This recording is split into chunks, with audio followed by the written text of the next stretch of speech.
이 시간 함께 2부 예배 드리는 모든 성도님들께 하나님의 은혜와 평강이 풍성하기를 축복합니다. 지난 수요 오아시스 기도회 시간에는 이제 기도 이음팀 우리 형제 자매님들의 수고로 기도 합주회라는 방식으로 함께 기도했습니다. 아까 집사님께서도 말씀하셨는데 참 은혜롭고 복된 시간이었습니다. 그리고 계속 3주간 광고한 것처럼 이번 주 금요일과 토요일에는 이제 잠실 학생체육관에서 7.14 연합 기도 대성회가 열립니다. 물론 우리 교회도 참여하고요. 그래서 오늘은 영적 이런 흐름을 좀 따라서 기도에 관한 말씀을 상고하려고 합니다. 특별히 주의 백성들의 기도를 통해서, 성도들의 기도를 통해서 하나님께서 역사 가운데 어떻게 일하시고 역사하시는지를 좀 살펴보려고 합니다. 많은 분들이 지금 한국 교회가 쇠퇴기에 이르렀다고 이제 진단을 합니다. 이 세상 모든 조직체나 생명체가 생애 주기가 있다는 거죠. 태동기가 있고 또 성장기가 있고 성숙기가 있고 또 쇠퇴기가 있게 마련인데 교회도 비슷하다는 겁니다. 그래서 한 교회가 개척된 후에 열심히 또 전도하고 기도하고 수고할 때 서서히 성장하다가 어느 순간 임계점을 돌파하면 갑자기 2배, 3배 폭발적으로 성장하는 시기가 있지요. 그런데 이제 성장기를 지나서 성숙기에 들어가는 시점에서는 성장이 멈추고 곧 쇠퇴기를 맞이하는데 이게 한 교회에만 그런 게 아니라 이제 한국교회 전체적으로도 그런 모습들이 보인다. 이제 이런 진단을 하는 겁니다. 그래서 한국 교회 역사에 대한 여러 제가 통계 자료를 가지고 왔고 일부 때 예배 때는 좀 언급을 했는데 굳이 제가 언급을 안 해도 될 것 같아요. 성도님들 다 체감하고 계시죠? 굳이 제가 여러 통계 자료를 언급하지 않아도 지금 한국 교회가 쇠퇴기의 물결에 제대로 저항하지 못한 채 이렇게 휩쓸려 가고 있는 게 아닌가? 이런 생각들을 많이들 하고 계실 겁니다. 자, 그러면 이럴 때 한국 교회는 어떻게 해야 할까요? 물론 우리 사회가 이미 포스트 모던 시대 또 후기 기독교 시대에 접어들었기 때문에 단순히 과거 한국 교회의 영광을 그저 그리워하거나 그 영광을 그저 회복하고 재현하기 위해서 노력하는 것은 별로 큰 의미가 없어 보입니다. 오히려 과거의 한국 교회가 너무 무조건 성장만을 추구했던 것에 대해서 오히려 좀 반성하고 성찰하고 이 기회에 교회다움과 교회 본질을 회복하기 위한 그런 노력이 필요할 것입니다. 또 변해버린 세상 속에서 영원토록 변함이 없는 이 복음을 어떻게 효과적으로 증거할 것인지 치열하게 고민하고 새로운 선교 전략도 찾아야 하겠죠. 그러나 모든 면에서 새로운 길을 또 찾는 것만이 능사는 아닙니다. 이것과 관련해서 오늘 우리 시대와 비슷한 상황 속에서 유럽 교회가 쇠퇴기를 지나고 있을 때 20세기 최고의 강해 설교자 마틴 로이드 존스 목사님이 외쳤던 그 이야기를 좀 우리가 주목해 볼 필요가 있습니다. 마틴 로이드 존스 목사님 당시 이 교회가 쇠퇴하는 상황을 지켜보면서 그 시대에서 다시 200년 전 교회의 모습을 언급했죠. 그때도 교회는 텅 비어 있었고 상황은 더 심각했는데 결국 어느 시점에 부흥이 일어났고 교회의 생기가 돌았다고 회상을 합니다. 그러면서 한 말이 있습니다. 이 영적 부흥의 역사들을 쭉 연구한 뒤에 뭐라고 얘기하냐면 쇠퇴기의 교회가 다시 일어서기 위해서는 과거의 선조들이 팠던 우물을 다시 파야 한다. 다시 팔 필요가 있다. 이렇게 조언을 했습니다. 성경 창세기에 보면 광야로 쫓겨난 이삭이 무슨 일을 하죠? 아버지 아브라함이 팠던 그 우물을 다시 파는 장면 읽어보셨죠? 예. 그것처럼 우리 역시 선조들이 팠던 영적 우물을 다시 파야 할 필요가 있다. 이렇게 조언을 한 겁니다. 자, 그렇다면 우리가 다시 파야 할 우물은 무엇일까요? 과거에 물이 나오던 우물, 그런데 지금은 막혀 있는 우물이 뭘까요? 로이드 존스는 가장 중요한 한 가지가 바로 기도라고 진단을 했습니다. 즉 기도의 우물을 교회가 다시 팔 때 쇠퇴했던 곳에 하나님의 생명의 역사가 다시 일어났다. 그것이 기독교 역사 가운데 계속 반복적으로 보였던 패턴이다, 이야기를 한 거죠. 사실 한국교회 전성기는 기도의 전성기와 거의 일치합니다. 한국교회 쇠퇴기에 이른 지금 기도의 불길이 점점 약해지고 있다는 사실을 우리가 부인할 수 없지요. 그래서 기도의 침체가 교회 침체로 이어졌다, 이렇게 말하기도 하는데요. 그런데 그렇다고 해서 우리가 이 시대에 단지 그러니까 우리가 다시 이 시대에 기도를 뜨겁게 열심히 해야 해, 이렇게 대답하는 것만으로는 충분치가 않아요. 왜냐하면 한때 불타오른 한국교회 기도가 이렇게 식어버린 데에는 이유가 있기 때문입니다. 여러 가지 이유가 있겠지만 그 중에 하나는 우리 대한민국 국민들의 소득이 늘고 선진국 대열에 우리가 이제 진입한 데에서 찾을 수 있다는 지적이죠.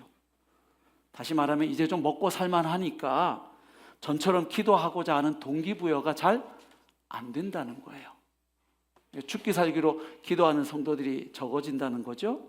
자, 그러면 그것은 결국 뭘 보여주는 걸까요? 이것은 그동안 그러면 한국교회가 그렇게 뜨겁게 열심히 기도해 왔는데 그 기도가 다분히 기복적이고 세속적이었다는 것을 반증하는 거죠. 결국 오늘날 이 기도의 침체 현상은 단순히 잘 먹고 잘 살기 되었기 때문만이 아니라 이 기도의 변질이라고 하는 이 근본적인 문제에서 기인한 것이다, 이렇게 진단해 볼 수 있는 것입니다.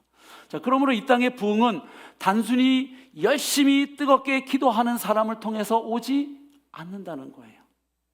이 시대에 오직 주님의 통치가 필요하다는 사실을 절감하고 주님의 나라를 간절히 구하는 성도들, 하나님 나라의 부흥과 선교 완성을 위해서 정말로 간절하게 기도하는 그런 기도의 사람이 절실한 때라고 믿습니다. 다니엘은 바로 그가 살던 시대의 그런 기도의 사람이었지요. 자, 오늘 본문은 다니엘이 이방 나라에 살면서 그가 사자굴에 던져질 위협 속에서도 하루 3번씩 무릎을 꿇고 하나님께 기도한 모습을 보여주고 있습니다. 자, 다니엘은 원래 어떤 사람이었죠? 원래 바벨론에 살던 사람이 아니었죠. 자, 다니엘은 원래 유다 왕국의 왕족 혹은 귀족 출신이었는데 유다의 여호야김 왕 3년, 즉 주전 BC 605년에 바벨론의 느부갓네살이 예루살렘을 침공했을 때 그때 어린 나이에 포로로 잡혀갔었죠. 그래서 성경에 보면 바벨론의 유다 백성이 포로로 끌려간 게 총 4차례거든요. 도표를 좀 보여드릴 건데 그 가운데 4차에 걸쳐서 포로로 끌려갔는데 바로 다니엘과 세 친구는 바로 저 주전 605년 첫 번째 포로로 끌려갔습니다. 이때 유다의 젊은 엘리트들이 끌려갔는데 다니엘이 바로 이때 끌려갔던 것이죠. 자, 그런데 바벨론 왕실은 이 피지배민 중에서도 똑똑한 청소년들, 젊은이들을 뽑아서 자기 나라의 관리들로 쓰는 정책을 택했죠. 그래서 쓸만한 인재들을 뽑아서 왕실에서 교육을 시켜서 이제 그들의 능력에 따라서 여러 자리에 배치를 했던 나라가 바벨론입니다. 그래서 1장 이야기 기억하시잖아요. 왕실에서 교육받을 때 그 음식 문제로 다니엘과 세 친구가 믿음의 결단을 했던, 뜻을 정했던 그 이야기 너무 잘 알고 계시죠. 자, 그래서 다니엘이 교육을 받는데 뛰어나죠? 하나님께서 그에게 엄청난 지혜와 능력을 주십니다. 그래서 다니엘을 보면 여러분, 정권이 바뀌어도 이게 공무원들이 계속 바뀌잖아요. 그죠? 정권이 바뀌면. 근데 다니엘은 어떻게 되죠? 바벨론 제국에서 고위 공무원으로 일하다가 나중에는 어디까지? 페르시아 제국 고레스 왕 때까지 그가 있거든요. 그러니까 계속 왕조가 바뀌는데도 계속 고위 공무원으로서 일을 했던 사람이 다니엘입니다. 자, 그런데 오늘 보면 6장에서는 지금 바벨론에서 메데 파사 제국으로 넘어간 거예요. 그러니까 바벨론에 의해서 포로로 끌려갔지만 그 바벨론 제국이 또 누구에서 망합니까? 메데 바사 연합군에 의해서 망하거든요. 자, 그래서 오늘 6장에 보면 메데 바사 왕국의 왕인 다리오가 통치하던 그 시기, 지금 다니엘은 그 엄청난 제국의 총리가 되어 있죠. 그래서 총리 셋을 세웠는데 그 셋 중에서도 다니엘이 가장 지혜롭고 탁월한 거예요. 그래서 다리오 왕이 어떻게 합니까? 이 다니엘을 총리 중에서도 가장 으뜸으로 세우고 전국을 다스리고 통치하는, 말하자면 국무총리 격으로 세우려고 합니다. 자, 그러니까 어떤 일이 일어나요? 옆에 있던 총리와 고관들이 배가 아프죠. 그 사람들이 볼 때 다니엘은 어떤 사람이에요? 굴러온 돌이잖아요. 그렇죠? 이 바벨론에 포로로 끌려온 주제에 우리보다 더 높은 자리 간다고? 이걸 못 참는 거죠. 예. 그래서 고발해야 되겠다 해서 찾아보니까 없는 거예요. 그 사람들이 아마 이랬을 거예요. 옛날부터 털어서 먼지 안 나는 인간 없다 그랬는데 한 사람이 있네. 저 다니엘이네. 이런 말을 했겠죠.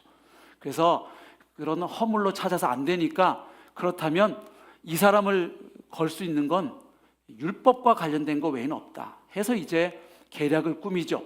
다리오 왕에게 가서 어떤 제안을 합니까? 새로운 법을 하나 만들자는 거죠. 앞으로 30일 동안은 다리오 왕을 제외한 어떤 신이나 사람에게 기도하면 그 사람을 사자 굴에 던져 넣기로 하는 그 법령을 제안합니다. 왕 입장에서는 기분 좋죠? 자기에게만 기도하게 하는 거니까. 예. 그래서 그 금령을 세우고 왕의 도장을 찍어서 조서를 공포하게 됩니다. 근데 메데 바사의 법은 일단 도장을 찍고 나면 그 도장을 찍은 왕조차도 그것을 변개할 수가 없는 거죠. 자, 이런 상황, 이제 사자굴에 던져질 이런 절체절명의 위기의 순간에 다니엘이 어떻게 반응했는지 우리 10절 말씀 한번 같이 읽어보실까요? 자, 6장 10절 말씀입니다. 시작. 다니엘이 이 조서에 왕의 도장이 찍힌 것을 알고도 자기 집에 돌아가서는 윗방에 올라가 예루살렘으로 향한 창문을 열고 전에 하던 대로 하루 3번씩 무릎을 꿇고 기도하며 그의 하나님께 감사하였더라. 아멘. 다니엘이 어떻게 합니까? 전에 하던 대로, 저기 어디 지방말로 하면 아까멘치로, 그죠? 네, 전에 하던 대로. 그러니까 뭘 알 수 있어요? 다니엘에게는 늘 평소에 정해진 시간 하나님께 기도하던 기도의 습관이 있었구나. 그러니까 지금 다니엘이 오늘 본문에서 기도하는 것은 위기 때 급조된 기도가 아닙니다. 평소에 늘 그가 하나님과 교제하고 하나님께 기도하던 기도의 사람이었음을 보여줍니다. 정기적이고 규칙적인, 그리고 지속적인 기도의 습관을 그가 가지고 있었죠. 그래서 하던 대로 기도합니다. 그래서 그 결과가 뭐죠? 결국 다니엘은 사자굴에 던져집니다. 그러나 하나님께서 놀랍게 그를 보호해 주시죠. 그리고 그 사자굴에 누가 오히려 던져지나요? 다니엘을 참소했던 그 고관들과 그의 가족들이 그 사자굴에 던져져서 사자밥이 된 그 이야기를 우리는 잘 알고 있죠. 자, 그래서 오늘 본문 이야기를 읽을 때 우리는 보통 이렇게 묵상하거나 적용하고 지나가기가 쉬워요. 아, 목숨을 걸고 우리가 기도하면 하나님이 사자굴에서 우리를 지켜주시는구나. 할렐루야. 이렇게 하고 지나갈 수 있고요. 또 하나는 야, 우리도 이 시대에 목숨 걸고 기도해야 되겠다. 뭐 이 정도로 읽고 지나갈 수 있습니다. 자, 그런데 오늘 본문은 이스라엘 역사 가운데, 심지어는 나중에 교회 역사에 이르기까지 오랜 세월 이어진 기도 운동의 그 뿌리가 되는 내용들이 오늘 본문 안에 담겨져 있어요. 그래서 우리가 기도에 관한 조금 더 깊은 진리를 살펴보려고 합니다. 그 진리를 발견하기 위해서 우리가 첫 번째 던질 질문이 하나 있는데, 다니엘이 왜 하루 3번 기도했을까 하는 질문이에요. 그 상황을 놓고 보면 이렇게 질문해 볼 수 있는 겁니다. 아니, 기도는 본디 은밀한 중에 보시는 하나님께 드리는 것 아닌가?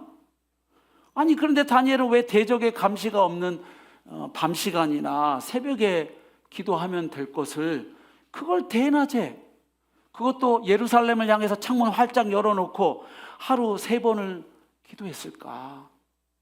아니, 딱 한 달만 참으면 되는데 그 한 달 동안 기도 안 하는 것도 아니고 그 한 달만 아침 시간에 몰래, 밤 시간에 하든지 새벽 시간에 하든지, 그리고 기도할 때 창문도 좀 닫아놓고 그렇게 하면 될지. 그걸 그렇게, 여러분 직장에서 여러분들 일하시면서 내가 하나님 믿는 사람이라는 걸 보여주려고 막 근무 시간에 거기서 뭐 주야 하고 기도하시면 되겠어요? 직장 동료들하고 회식 가가지고 거기서 이제 음식이 나왔는데 거기서 막 30분 거기서 막 부르짖고 기도하시면 되겠냐고요? 거기서 그냥 잠깐 그냥 눈 감고 기도하든지, 더 뭐하면 걸어가시면서 주님 좀 이따가 밥 맛있게 먹겠습니다, 그렇게 기도한다고 하나님이 막 성도님들에게 벼락을 내리실까요? 그러지 않으시잖아요. 자, 다니엘을 왜 그런데 그 한 달은 그렇게 기도하면 될 걸 왜 그랬을까? 여러분, 이 질문이 말이죠, 우리가 신약 시대를 사는 사람들이기 때문에 던질 수 있는 질문입니다. 이게 다니엘이 살았던 시대 구약의 관점에서 이걸 좀 들여다볼 필요가 있다는 거예요. 자, 오늘날 우리는 예수 그리스도 안에서 어느 때나 아무 곳에서나 기도할 수 있습니다. 맞나요? 그렇죠. 어느 시간, 어느 장소에서도 우리는 자유롭게 하나님께 나아가 기도할 수가 있지요. 자, 그런데 구약 시대에는 그렇지가 않았다는 거예요. 구약 시대 성도들은 정해진 제도와 규칙 안에서 기도할 수 있었어요. 자, 구약 시대 이스라엘 백성들이 기도할 수 있는 시간, 기도하는 시간으로 정해진 시간이 언제였을까요? 제사장들이 성전에서 번제를 드리고 분향하는 그 시간이 바로 이스라엘 백성들이 하나님께 기도할 수 있는 시간이었어요. 왜냐하면 그 제사 때 그 분향이 이렇게 하늘로 올라가잖아요. 그렇죠? 예, 번제라는 말 자체가 올라의 히브리어로 올라가잖아요. 재밌죠? 연기가 이렇게 올라가는데 그게 번제가 히브리어로 올라인데, 그 분향이 이렇게 올라갈 때 성도들의 기도도 함께 하늘로 올라간다고 여겼기 때문이에요. 그래서 이스라엘 백성들이 매일 성전에서 언제 제사를 드리느냐? 아침 제사를 드렸고 저녁 제사를 드렸어요. 자, 그런데 아침 제사 시간이 언제였을까요? 언제였을까요? 예. 유대 시간으로 하면 제3시, 오늘 우리 시간으로 하면 아침 9시죠. 자, 그 다음 성전 저녁 제사 시간은 몇 시였을까요? 예, 유대 시간으로 제9시, 오늘 우리 시간으로는 오후 3시입니다.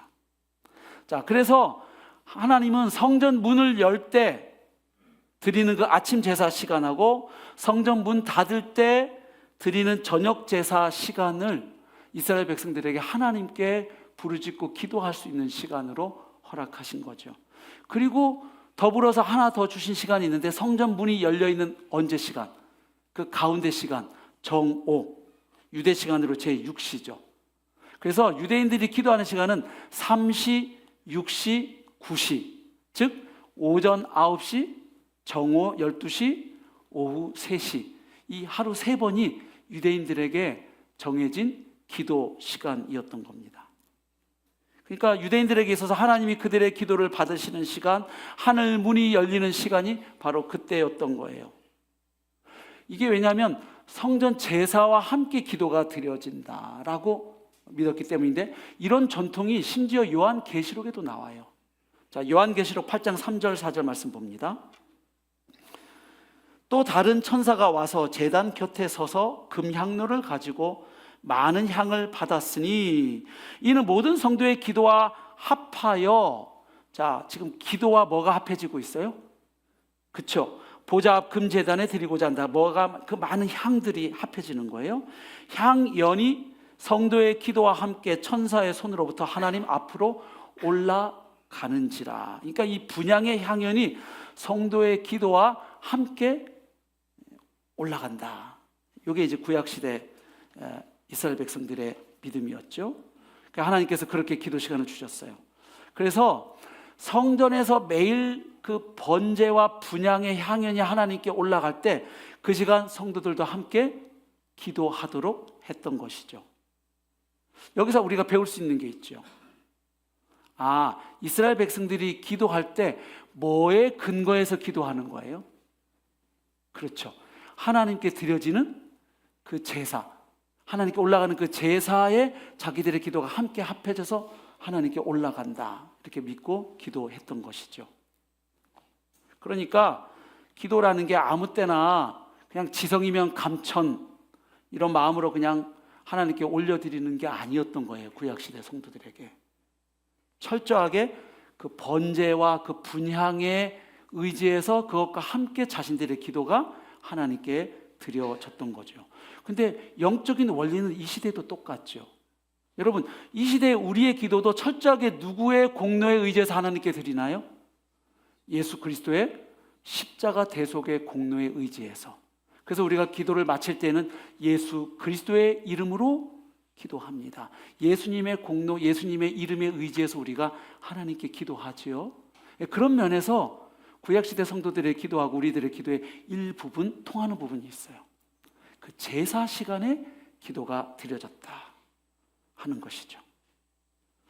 근데 여러분, 이 하루 3번 기도가 우리에게 주는 여러 가지 그 도전과 메시지가 있어요. 이게 성전에서 제사 시간이기도 하지만 다니엘 입장에서는 오전 9시, 정오 12시, 오후 3시가 무슨 시간이었을까요? 한창 바쁠 때죠. 그가 지금 나란 일을 하고 있죠. 그때 중요한 회의도 있을 수 있고요. 그렇죠. 요즘 우리식으로 표현하면 오전 9시부터 오후 3시까지는 무슨 시간이라고 표현할 수 있어요? 일과 시간이에요. 일과 시간. 그러니까 일과 시간에 기도했던 거예요. 여기에 담긴 하나님의 의도가 보이시나요? 우리의 일상의 삶이 하나님께 올려드리는 제물과 제사가 될 수 있도록, 그리고 그것이 가능하려면 삶의 한복판에서 드리는 뭐가 필요하다? 기도가 필요하다. 그 일과 시간 한복판에 하나님께 드리는 기도를 통해서 그 일과 시간을 살아내는 우리의 삶 자체가 또한 하나님께 올려지는 제사와 제물이 될 수 있기를 바라는 그 하나님의 마음. 그래서요, 성경에 보면 예수님의 십자가 처형 사건을 딱 기록해 놓고 있죠. 여러분, 예수님의 십자가 처형 사건은 예수님께서 우리 죄를 위한 대속의 제물로 바쳐진 사건이고, 번제물로 또한 화목제물로 바쳐진 사건일 뿐만 아니라 새 언약의 제물로 주님이 바쳐진 사건이 십자가 사건이에요. 맞습니까? 자, 그런데 그 십자가가 언제 이루어졌는가 시간을 보면 예수님께서 십자가에 못 박히신 날 금요일이잖아요. 고난주간 금요일. 몇 시였죠? 마가복음 15장 25절 보면 제3시입니다. 요즘 우리로 하면 오전 9시예요. 자, 그 다음에 예수님께서 십자가에서 운명하신 시간은 몇 시였을까요? 저녁 제사 시간인 제9시, 오후 3시예요. 그리고 그 가운데 제일 태양이 밝을 때 정오에 어떤 일이 일어났죠? 온 땅에 어두움이 임하는 일이 있었죠. 그게 주님이 십자가에 달리신 그 마지막 고난주간 금요일에 있었던 그 시간표예요. 그러니까 신약 성경은 예수님께서 십자가에 못 박히셔서 죽으신 그 시간을 밝히면서 바로 예수님의 십자가 사건이 하나님께 드려진 온전한 제사, 구약시대 그 모든 제사가 예표하고 보여주었던 영원한 속죄의 제사가 예수님의 십자가 죽으심으로 하나님께 드려졌다는 사실을 또 그 시간까지 정확하게 기록해서 우리에게 알려주고 있죠. 네. 그래서 여기에서 우리가 받을 수 있는 교훈이 있죠. 일과 시간에 드리는 기도, 그 시간은 성전 제사 시간이기도 했지만 우리 입장에서는 일과 시간인데, 그 시간에 드리는 기도를 통해서 우리의 일상의 삶도 하나님 앞에 거룩한 산 제사로 드려질 수 있기를 바라시는 하나님 아버지의 마음, 그 마음이 보이는 거죠. 그래서 하루 3번 기도 시간은 어떻게 보면 하루 중 가장 바쁘고 일하기 좋고 업무가 집중되어 있는 그 시간이거든요. 근데 거기에 기도 시간이 배치되어 있다는 것은 말하자면 이렇게 표현해 볼 수 있는 거예요. 우리가 기도하면서 사람 만나고, 기도하면서 일을 하고, 기도하면서 거래하고, 그렇죠? 기도하면서 운동하고, 그렇게 하기를 바라시는 그 하나님 아버지의 마음. 그래서 삶의 한복판에서 드리는 기도가 매우 중요하다는 사실을 보여주고 있는 것이죠. 그래서 여러분, 오늘 본문도 보면 다니엘이 그 이방 땅 바벨론에서 살아간 그의 삶 자체가 하나님께 올려드린 향기로운 제사였다는 사실을 보여주고 있어요. 우리 6장 4절 말씀 한번 읽어보실까요? 다니엘서 6장 4절 말씀입니다. 이에 총리들과 고관들이 국사에 대하여 다니엘을 고발할 근거를 찾고자 하였으나 아무 근거, 아무 허물도 찾지 못하였으니 이는 그가 충성되어 아무 그릇됨도 없고 아무 허물도 없음이었더라. 여러분, 하나님께 드리는 제물의 조건 한 가지가 뭐였죠? 아무 허물이, 흠이 없어야 했어요. 그래서 지금 하루 3번 기도하는 다니엘의 삶은 기도만 그렇게 한 게 아니라 그 기도의 힘으로 말미암아 그가 이방 땅에서도 하나님 앞에 거룩한 삶, 그리고 다른 대적자들이 그의 흠을 찾으려고 노력해도 찾을 수 없는 하나님이 받으실 만한 그 삶의 제사를 하나님께 그가 드릴 수 있었다는 것을 오늘 본문이 보여주고 있습니다. 그리고 다니엘의 이 기도 장면을 보면 사탄의 괴계를 하나 우리가 보게 돼요. 30일만 기도 못하게 했죠. 왜 그랬을까요? 마귀는 우리하고 타협하려는 거죠. 딱 한 달만 기도하지 마. 그 다음부터 시큰 기도하면 되지. 이런 말로 우리를 꿰는 게 사단의 전략인 거죠. 여러분, 만약 마귀가 우리에게 일평생 앞으로 사는 동안 절대로 하나님께 기도하지 말라고 협박을 하면 우리는 어떻게 할까요? 평상시에 믿음 없던 분들도 순교적 각오로 기도를 하려고 그럴 거예요, 아마. 그렇죠? 그런데 마귀는 절대로 우리를 그렇게 협박하지 않는다는 거예요. 야, 지금 시험 준비해야 되잖아. 지금 회사에 급한 프로젝트 있는데, 지금 몸 피곤하잖아. 야, 너 지금 휴가 중이잖아. 뭘 기도하려고 그래. 나중에 기도 시큰하면 되지. 이렇게 유혹한다는 거예요. 근데 여러분, 만약 다니엘이 이런 사단의 유혹을 받아들이고 한 달간 기도를 멈췄다면 어떻게 됐을까요? 모르긴 해도 타격이 있었을 거예요. 그렇죠? 그 이방 땅 우상 숭배로 가득 찬 그 땅에서 자기의 믿음과 영성을 지키는 것 쉽지 않았을 것이고, 그리고 그 엄청난 중직을 감당하기 어려웠을 겁니다. 여러분, 국가대표로 선발된 선수가 월드컵 대회를 앞두고 한 달 동안 운동을 멈춘다, 훈련을 멈춘다, 어떻게 되겠어요? 훈련을 해도 지난번 남아공 경기 보니까 엉망이던데, 한 달 훈련 쉬면 어떻게 될까요? 여러분, 다니엘이 한 달간 기도를 멈춰버리면 정말 그 유혹 견뎌내기 힘들었을 거예요. 그가 목숨을 걸고 지킨 기도의 자리가 그를 그런 유혹 속에서, 그 엄청난 스트레스와 압박 속에서도 그를 지켜주었다는 사실을 우리가 기억할 필요가 있는 것이죠. 그러니까 어떻게 보면 다니엘보다 우리는 훨씬 유리한 조건 아닙니까? 다니엘은 하늘 문이 열리는 시간이 딱 하루 3번이었어요. 그래서 그때 기도한 거예요. 근데 우리는 24시간 아무 때나 어느 곳에서나 기도할 수 있는데 다니엘만큼 기도하느냐? 안 하죠. 이게 오늘날 우리가 다니엘 같은 삶을 못 사는 이유 중에 하나라고 봐요. 훨씬 더 기도의 자원이 주어져 있는데 우리는 정작 우리보다 불리했던 구약시대 성도들보다 기도를 훨씬 더 적게 하고 있다는 현실을 우리가 지금 보고 있는 거죠. 자, 다니엘이 하루 3번 규칙적으로 지속적으로 기도했다는 사실 이상으로 중요한 게 하나 있습니다. 도대체 다니엘이 무슨 기도를 했을까 하는 거예요. 오늘 본문에 다니엘이 이런 기도를 했다 이렇게 적혀져 있지는 않아요. 그러나 우리는 다니엘이 하루 3번 어떤 내용으로 기도했을지를 충분히 짐작할 수 있습니다. 우선 첫 번째는 다니엘은 틀림없이 성전 봉헌하면서 솔로몬 왕이 드렸던 그 봉헌 기도와 연관된 기도를 했다는 걸 알 수 있어요. 왜냐하면 오늘 본문 10절을 보면 다니엘이 어떻게 기도했다고 기록되어 있습니까? 전에 하던 대로 예루살렘을 향하여 창문을 열어놓고 기도했다 이렇게 되어 있죠. 예, 이 부분이 열왕기상 8장에 나오는 솔로몬의 성전 봉헌 기도 내용하고 겹치는 부분이에요.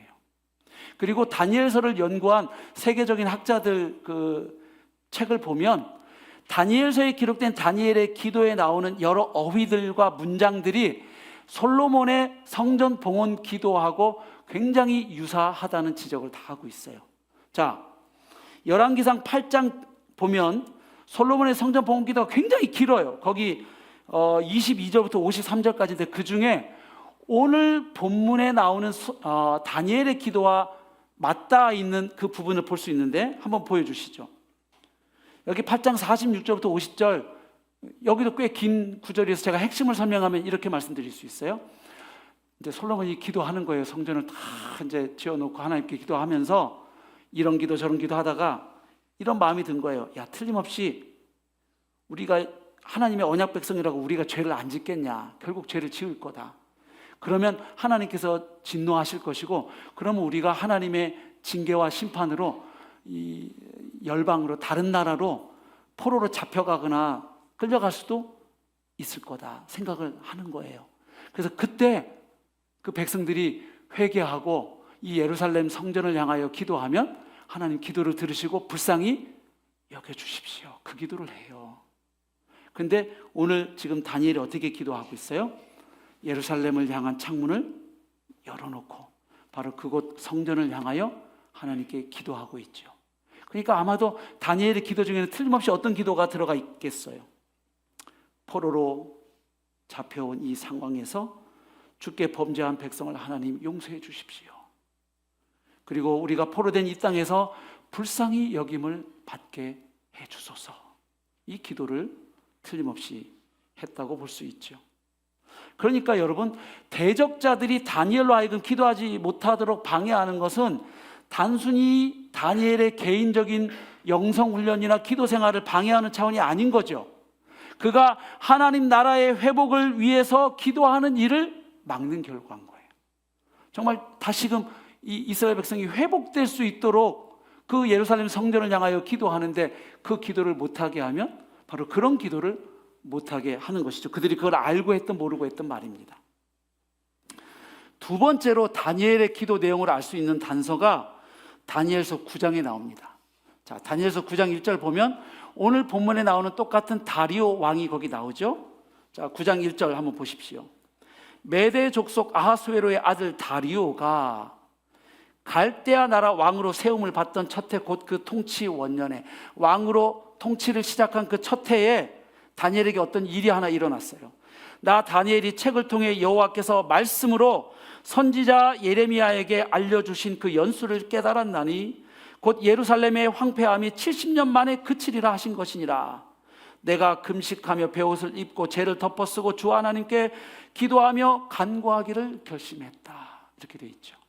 자, 지금 다니엘이 어떤 책을 읽게 된 거예요? 예레미야서. 그걸 읽고 깨달은 게 있어요. 뭐예요? 아, 바벨론 포로 기간이 영원하지 않다는 거예요. 하나님이 정하신 시간이 있다는 것을 깨닫고 하나님께 기도하는 거예요. 무슨 기도를 했겠어요? 다시금 본토로 돌아가는 그 은혜의 역사를 허락해 주옵소서 기도하는 거죠. 자, 그래서 예레미야서를 찾아보면 실제로 이런 예언들이 여러 곳 나옵니다. 우리 예레미야 29장 10절 11절 말씀을 함께 읽으면 좋겠어요. 같이 읽어봅시다. 시작. 여호와께서 이와 같이 말씀하시니라. 나의 선한 말을 너희에게 성취하여 너희를 이곳으로 돌아오게 하리라. 여호와의 말씀이니라. 너희를 향한 나의 생각을 내가 아나니 평안이요 재앙이 아니니라. 너희에게 미래와 희망을 주려 하는 것이니라. 아멘. 자, 예레미야는 이렇게 약속의 말씀을 선포했죠.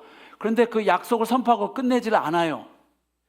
이 약속이 이루어지도록 너희들은 뭐 해야 한다? 기도해야 한다라고 또 선포하는 거예요. 우리 예레미야 29장 12절입니다. 너희가 내게 부르짖으며 내게 와서 기도하면 내가 너희들의 기도를 들을 것이요 너희가 온 마음으로 나를 구하면 나를 찾을 것이요 나를 만나리라. 이것은 여호와의 말씀이니라. 나는 너희들을 만날 것이며 너희를 포로된 중에서 다시 돌아오게 하되 내가 쫓아 보내었던 나라들과 모든 곳에서 모아 사로잡혀 떠났던 그곳으로 돌아오게 하리라. 이것은 여호와의 말씀이니라. 그러니까 잘 보세요. 바벨론 포로 상태에서 다시 돌아올 것을 예언하죠. 하나님의 약속의 말씀을 선포합니다. 그리고 하나님이 선포하셨으니까 끝, 이게 아니고 이 약속을 붙들고 너희는 뭐 해야 한다? 간절하게 부르짖고 기도해야 해 라고 선포한 거죠. 한 번 선포하지 않아요. 반복합니다. 예레미야 33장 3절, 너는 내게 부르짖으라. 내가 내게 응답하겠고 내가 알지 못하는 크고 비밀한 일을 내게 보이리라 말씀하고 나서 7절, 내가 유다의 포로와 이스라엘의 포로를 돌아오게 하여 그들을 처음과 같이 세울 것이며. 그렇죠? 예. 근데 여러분, 하나님의 약속을 선포하고 그 약속 붙들고 하나님의 백성들이 간절하게 뜨겁게 기도해야 할 것을 예레미야만 이렇게 말했을까요? 그렇지가 않아요. 거의 대부분 선지자들의 패턴입니다. 자, 에스겔도 보면 36장 24절부터 28절에 보면 장차 하나님께서 이 이스라엘 백성들을 어떻게 회복시켜 주시고 은혜를 베푸실 것인지를 쭉 약속하는 말씀들이 이어집니다. 24절 보면 내가 너희를 여러 나라 가운데서 인도하여 내고 여러 민족 가운데서 모아 데리고 고국 땅에 들어와서 너희를 정결케 하고 그리고 새 마음을 붓고 쭉 이야기를 하셔요. 그리고 나서 33절부터 36절에는 사람 살 수 없는 황폐한 땅처럼 된 너희들의 땅을 내가 에덴 동산과 같은 곳으로 다시 회복시켜 주겠다고 말씀을 하십니다. 그리고 36절 끝에 내가 말했기 때문에, 여호와가 말했기 때문에 반드시 이루어지리라 이렇게 말씀을 해요. 그리고 나서 놀라운 반전의 말씀이 37절에 나옵니다. 보십시오. 주 여호와께서 이같이 말씀하셨느니라. 그래도 무슨 말이에요?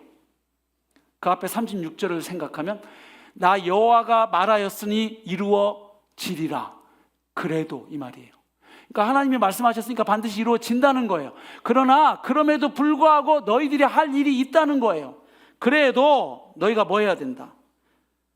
이같이 자기들에게 이루어 주기를 내게 구하여야 할지라. 그래서 내가 너희들 그 사는 땅을 이렇게 복을 주고 사람 살 만한 곳으로 하고 성읍을 사람의 때로 채우면, 말하자면 너희들의 기도가 응답되는 것을 너희 눈으로 보면 너희들은 바로 나를 여호와인 줄 알리라. 무슨 말씀이에요? 하나님이 말씀하셨기 때문에 하나님이 이루시지만 그 약속을 붙들고 기도하는 성도들에게 주어지는 축복이 있어요. 뭐예요? 그들의 기도가 응답되어서 하나님이 행하신 일을 자기들의 눈으로 목도할 때 이 모든 일을 행하신 분이 누구이심을, 여호와 하나님이심을 깨닫게 된다는 거예요.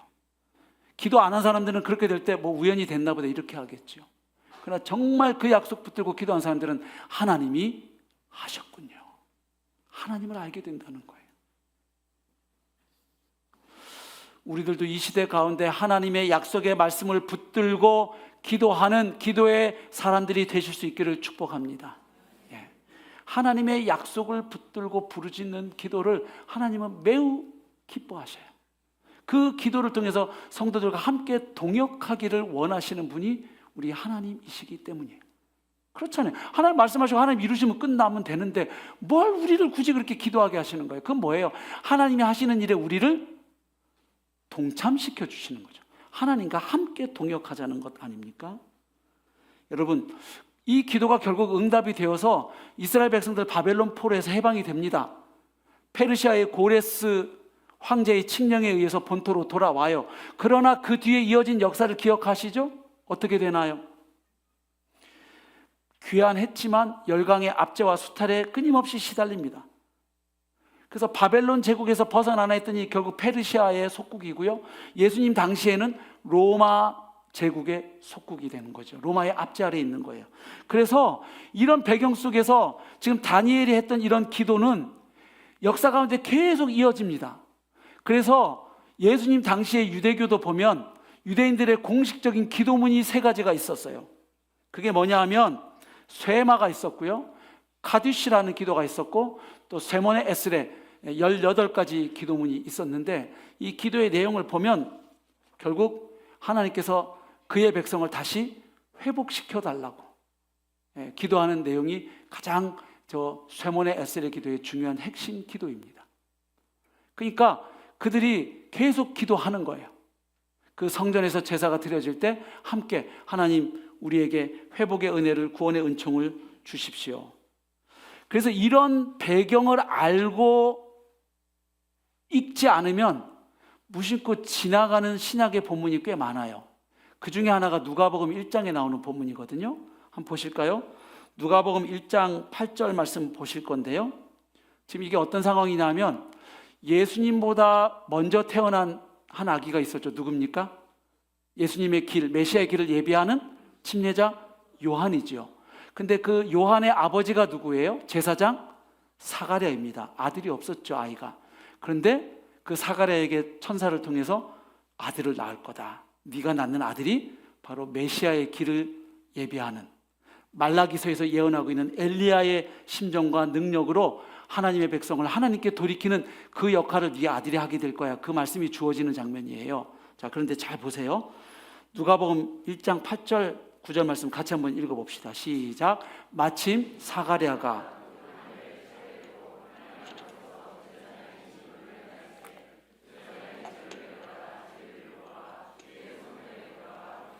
자, 여기 지금 제비를 뽑아서 그 제사장 직무를 수행하는데, 유명한 신약학자 요아킴 예레미야스가 뭐라고 얘기를 했냐면 당시 제사장이 대략 8,000명 정도로 추산된다는 거예요.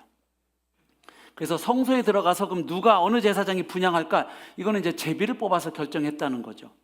그래서 제사장에게 있어서 이 성소에 들어가서 분향할 수 있는 기회는 자기 평생에 한 번 올까 말까한 기회였다는 거예요. 지금 요한의 아버지 사가랴에게 이런 일이 생긴 거죠. 그래서 이제 들어가서 분향을 합니다. 그런데 그 다음 10절 말씀을 보세요. 모든 백성은 그 분향하는 시간에 밖에서 뭐 하더니? 기도하더니. 보세요. 이게 이어지고 있어요. 성전에서 분향하는 그 시간에 백성들은 그 시간 밖에서 뭐 해요? 기도해요. 그리고 그 다음 중요한 11절 말씀. 주의 사자가 그에게 나타나 향단 우편에 선지라.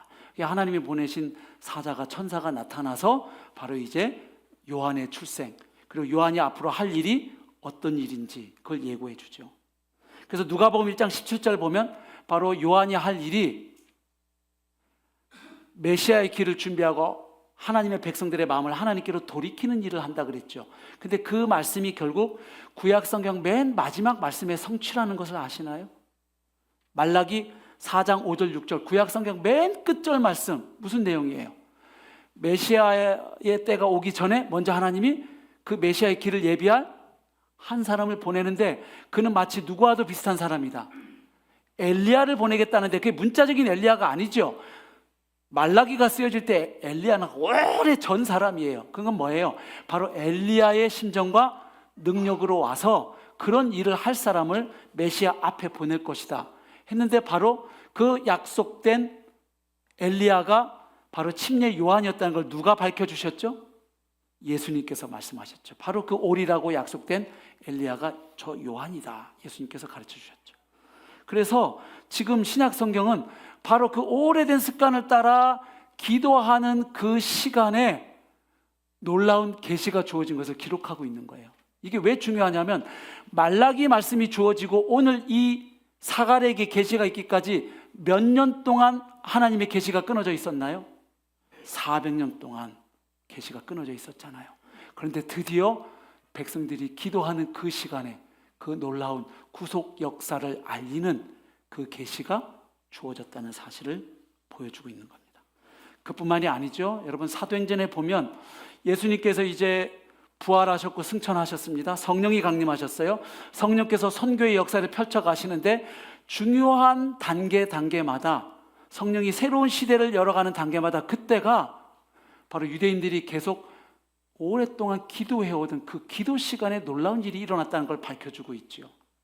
여러분 사도행전 2장에 보면 오순절에 제자들에게 성령이 임하십니다. 그때가 몇 시였죠? 제3시였죠. 방언으로 막 복음을 전하니까 쟤네들 술 취했나 봐 할 때 베드로가 일어나서 설교를 시작하면서 뭐라고 이야기합니까? 때가 지금 제3시다. 우리가 취한 시간이 아니다. 제3시는 성전 제사 시간이에요. 그리고 뭐 하는 시간이에요? 백성들 입장에서는 기도 시간이죠. 바로 제3시에 그 일이 일어났어요. 그 다음 사도행전 3장 딱 넘어가면 성령을 받은 베드로와 요한이 나면서부터 못 걷게 된 그 사람을 고치는 사건이 일어납니다. 그리고 그 사건 때문에 엄청나게 많은 사람, 예루살렘 사람들이 주님께로 돌아오게 되는데, 그 일이 언제 어떤 상황에서 일어났죠? 네, 제9시 기도 시간에 성전으로 올라가던 베드로와 요한의 눈에 바로 그 안진뱅이가 그날 보였던 것이죠. 그래서 뭐라고 외쳤어요? 구걸하려고 하는 그 사람에게 은과 금은 내게 없거니와 우리에게 있는 것으로 명하노니 나사렛 예수 그리스도의 이름으로 명하노니 일어나 걸으라. 그게 바로 9시 기도 시간에 기도하러 올라가다가 일어난 일이었습니다. 그 다음에 여러분, 사도행전에서 이방인에게 최초로 복음이 전해진 사건이 베드로가 로마인 장교 백부장 고넬료의 집에 가서 설교하게 된 사건이에요. 맞죠? 근데 그 일이 있기 전에 하나님의 먼저 행하신 일이 하나 있었어요. 뭐죠? 베드로에게 어떤 환상을 보여주셨나요? 그 보자기 환상 기억하시죠? 근데 그때가 언제였어요? 제6시에 지붕에 올라가서 기도할 때 일어난 일이에요. 그러니까 베드로가 여전히 3시, 6시, 9시, 아까 9시 기도 시간에 성전으로 올라가다가 안진병이 고쳤고, 제6시 기도 시간에 지금 지붕에서 기도하다가 보자기 환상 보고 하나님이 이제는 이방인들을 부정하다 하지 않으시고 다 받으신다는 것을 그가 알게 되죠. 그 다음 그 베드로를 자기 집에 불러서 초청한 인물이 고넬료죠. 고넬료는 베드로를 알지 못했던 사람이에요. 근데 어떻게 베드로를 자기 집에 초청하게 되었어요? 그렇죠. 사도행전 10장 1절부터 3절을 보면, 또 나중에 고넬료가 직접 베드로에게 한 이야기 10장 30절을 보면 고넬료가 그때 뭐 하고 있었어요? 제9시 기도 시간에 기도하다가 환상을 보고 베드로를 모셔서 말씀을 들어라, 그 말씀을 받게 되죠. 그래서 여러분, 신약 성경도 그 백성들이 기도하는 그 시간을 통해서 하나님이 그분의 구속 역사를 펼쳐가셨다는 것을 보여주고 있어요. 물론 당시에 많은 제사장들과 종교 지도자들은 타락했고 변질되었고, 그래서 그 기도 시간에 굉장히 습관적이고 형식적으로 기도했을 거예요. 그러나 모든 사람이 그렇지 않았던 거예요. 그 중에 어떤 사람들은 깨어서 기도했던 거죠. 그리고 그렇게 기도하던 사람들이 메시아를 영접합니다. 그 시므온, 안나, 그렇죠? 다 성전에서 기도하다가 예수님을 만나게 되죠. 네. 그래서 바로 그런 은혜가 그들에게 주어졌던 것이죠. 말씀을 맺겠습니다. 결국 오늘 말씀을 보면 다니엘의 기도는 그 한 사람의 개인의 기도로 끝나는 본문이 아니라 이게 오랜 세월 기독교 역사에 나타나는, 아까 나타난 수많은 부흥운동과 기도운동 이전에 이미 그보다 더 훨씬 전부터 성도들의 기도를 통해서 하나님의 역사 가운데 그분의 약속을 지키시고 그분의 구원 역사를 펼쳐가셨다는 것을 오늘 본문이 보여줍니다. 그래서 이 시대에 우리들도 기도의 사람들로 다시 일어설 수 있기를 소망합니다. 네, 다니엘처럼 나는 몇 시 알람 정해놓고 그 시간 잠깐, 우리 풍삼적 공부하신 분들 텐 기도하는데, 네? 짧게라도 알람 맞춰놓고 기도할 수도 있겠고요. 아니면 나는 매일 언제 아침에, 아니면 나는 하루 일과 다 마치고 언제는 반드시 하나님과 기도로 하루를 마무리하겠다, 결심을 하면 좋겠습니다. 그리고 하나님이 주시는 기도의 자리에 적극적으로 참여하시는 성도들 되시길 축복합니다. 수요 오아시스 기도회, 또 이번 주 금토일에 있는 7.14 연합기도회 많은 성도들이 몇천 명이 모여서 함께 기도할 때, 또 함께 하나님을 찬양할 때 그곳에서 특별히 또 부어지는 그런 은혜들이 분명히 있습니다. 그래서 그런데 참석해서 뜨뜻미지근했던 내 마음에 기도의 불이 붙여지고 기도의 영을 받는 은혜와 복을 누리시기를 축복합니다. 그리고 우리가 모이면 하여튼 기도하는 교회가 되기를 소망합니다. 예, 이런저런 삶의 이야기 수다도 떨어야 되겠지만 모이면 기도하고 흩어지면 전도하는 교회가 초대교회의 모습 아닙니까? 예, 그래서 작은 교회도 모이면 이런저런 이야기도 많이 하지만 무엇보다 합심하여 기도하는 공동체가 될 수 있기를 소망합니다. 예, 최근에 우리 교육자들하고 선교적 교회 컨퍼런스를 참석했는데 거기 여러 좋은 강의들 뿐만 아니라 다양한 선교적 교회 운동의 사례들을 접했는데 그중에 신촌에 있는 한 젊은이 중심의 교회 이야기를 듣고 굉장한 도전을 받았습니다. 요즘 시대 젊은이들 사역이 안 된다고 하는데, 교회를 다 떠난다고 하는데, 그 교회 여러 이야기들, 하나님이 하신 일을 듣다가 가슴이 뛰는 대목이 하나 있었어요. 그 교회 성도들의 거의 90% 이상이 지금 MZ 청년들인데, 20대. 이 청년들이 하루 5분 기도 못했던 청년들이었대요.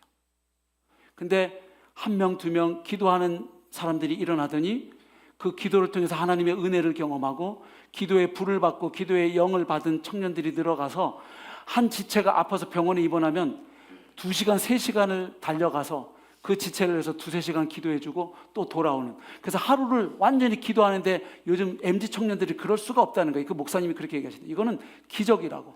그러더니 결국 그 기도의 은혜를 경험한 청년들이 티셔츠를 맞췄대요. 기도 그 은혜를 경험한 청년들 티셔츠 써있는 글귀가 노기노사. 무슨 뜻일까요? 기도하지 않으면 사역하지 않는다. 기도하지 않고는 사역하지 않겠다. 항상 기도보다 앞서지 않겠다. 무슨 작은 일을 하더라도 항상 먼저 하나님께 기도하고 사역하겠다는 표현으로 노기노사. 굉장히 도전이 되었습니다. 그래서 우리가 개인적으로 공동체적으로 정말 하나님께 부르짖어 기도하고 우리가 뭔가를 시도하고 일하기 전에 먼저 하나님께 기도하는 우리 강서 공동체 될 수 있기를 소망합니다. 그래서 오늘 하나님 우리 가운데 기도의 영을 더욱 부어주시고 기도의 부흥을 먼저 허락하여 주시옵소서. 우리 함께 이렇게 기도하면 좋겠습니다. 우리 함께 찬양하시겠습니다. 우리 1절 찬양하고 함께 좀 기도하는 시간 갖겠습니다.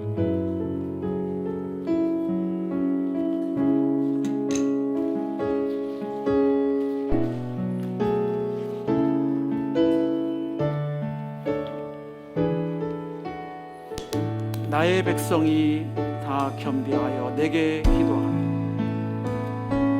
나의 백성이 다 겸비하여 내게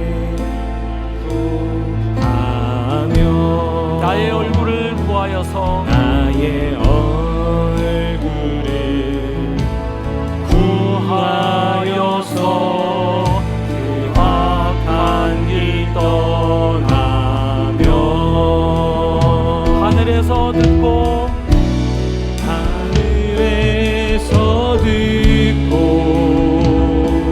죄를 사하여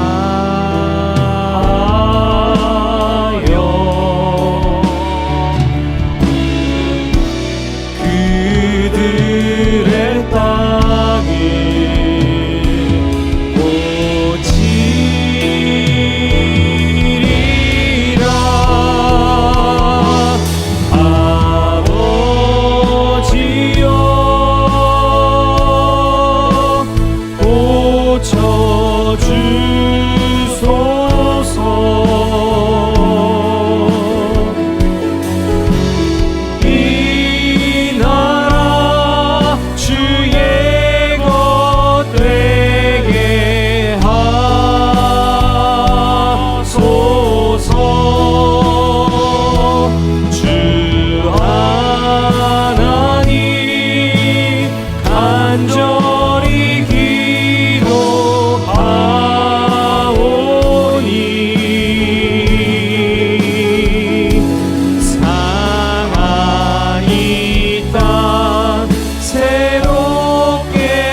하나님께 우리 좀 손을 들고 부르짖어서 오늘 좀 기도하면 좋겠습니다. 하나님, 우리의 식어버린 냉랭해진 이 마음에 기도의 영, 기도의 불을 붙여 주시옵소서. 기도하지 않고 어떤 일을 시도하지 않는 기도의 사람 되게 하여 주시옵소서. 내 개인과 우리 가족만을 위해서 기도하는 자가 아니라 우리 교회의 부흥과 이 나라 대한민국의 부흥을 위하여, 열방을 위하여, 하나님 나라의 부흥과 선교 완성을 위하여 하나님께 목놓아 부르짖는 주님의 다시 오실 그날을 예비하며 기도하는 기도의 사람 되게 하여 주시옵소서. 기도의 부흥을 허락하여 주시옵소서. 기도의 영을 부어 주시옵소서. 우리 함께 주님의 이름 부르며 기도하겠습니다. 주여,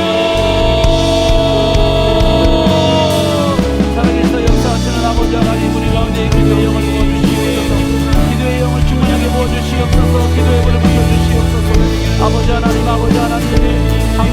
먼저 나아가 무릎 꿇는 자가 되게 하여 주시옵소서. 우리의 작은 얄팍한 죄악대로 기도하는 길을 아는 자들이 아니라 하나님께 무릎 꿇고 기도하고 하나님의 뜻을 묻고 구하며 하나님의 지혜와 능력을 구하는 자들이 되게 하옵소서. 주여 주여 주여 주여 우리 가운데 기도의 부흥을 허락하여 주시옵소서. 기도의 부흥을 허락하여 주시옵소서. 기도의 부흥을 허락하여 주시옵소서. 기도의 영을 부어주시옵소서. 하나님 이 시간을 통해서 우리와 함께 되게 하여 주시옵소서. 아버지 우리 되어서 감사의 기도에 응하시옵소서. 그로 말미암아 우리의 우리가 내가시는 부흥의 역사를 경험하기 원합니다.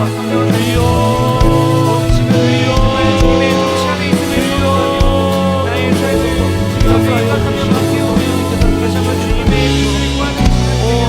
하나님 우리 가운데 기도의 영을 성령 충만의 은혜를 더하여 주시고 성령의 기름 부심을 허락하여 주시옵소서.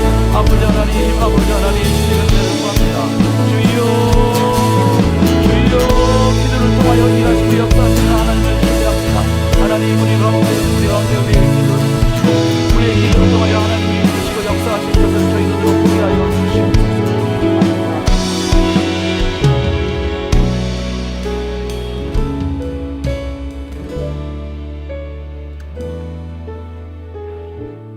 하나님, 이스라엘 백성이 하루 3번 기도하는 그 운동이 오랜 기도의 행렬로 이어졌고 그 기도의 흐름 속에 메시아 예수 그리스도께서 오셨다는 것을 보았습니다. 또한 신약 시대에도 그들이 그 전에 이미 몸에 배어 있었던 하루 3번 기도 그 거룩한 습관이 있었기에 이제 성령을 받고 무시로 어느 곳에서나 기도하는 기도의 사람들이 되었다는 사실을 보았습니다. 하나님, 오늘 우리는 구약시대 다니엘보다 훨씬 더 좋은 기도의 조건을 가지고 있습니다.